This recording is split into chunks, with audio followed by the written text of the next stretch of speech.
Tu ne sais pas quoi faire de tes pommes de terre, voici 3 plats différents. Les patates sautées, l'omelette de pommes de terre et la galette. C'est parti! Pommes de terre sautées. Nous avons 3 patates qu'on peut éplucher tranquillement puis couper en cubes. Ensuite, versons de l'eau à hauteur dans une casserole, puis laissons bouillir environ 5 minutes. C'est le moment de retirer la casserole du feu et d'égoutter les pommes de terre. Maintenant, nous allons passer à la cuisson. On verse de l'huile ou du beurre dans une poêle. On met notre feu à fort et on jette les patates dedans. On va laisser cuire 5 minutes jusqu'à ce que ce soit un peu plus doré.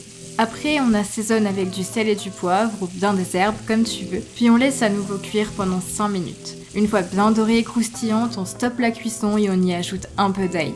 Et voilà, les patates sont cuites. Si tu as une patate et un œuf et des petits ingrédients, tu peux faire cette recette super simple. Commençons par râper cette pomme de terre.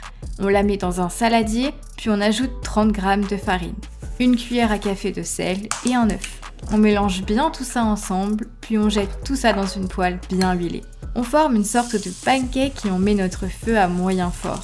On le retourne de temps en temps jusqu'à ce que cette crêpe de pommes de terre soit bien dorée sur les deux côtés. Un truc vraiment génial, c'est que ça n'accroche pas à la poêle. Et voilà, on peut la retirer du feu et la déguster. Tu peux ajouter des sauces comme du ketchup, c'est pas mal pour un apéritif. Aujourd'hui, on va faire une galette de pommes de terre, c'est parti. Commençons par éplucher 2 pommes de terre. Après les avoir lavées, on va les râper, puis ajouter un peu d'assaisonnement. J'ajoute du sel et du poivre, mais tu peux ajouter d'autres épices. On mélange bien tout ça ensemble quelques minutes, et puis maintenant nous allons enlever le plus d'eau possible. Pour ça, on va placer nos patates dans une passoire, et puis à l'aide d'une cuillère, on va les presser pour faire sortir l'eau.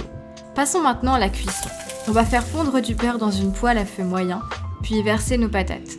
On forme une galette et on vient bien pousser les bords pour ramener une belle forme au centre. On laisse cuire quelques minutes, on retourne notre galette, puis on laisse encore cuire quelques instants sur l'autre côté avant de pouvoir la retirer du feu. Et voilà, c'est facile et délicieux. Si tu aimes cette recette, abonne-toi pour découvrir d'autres vidéos.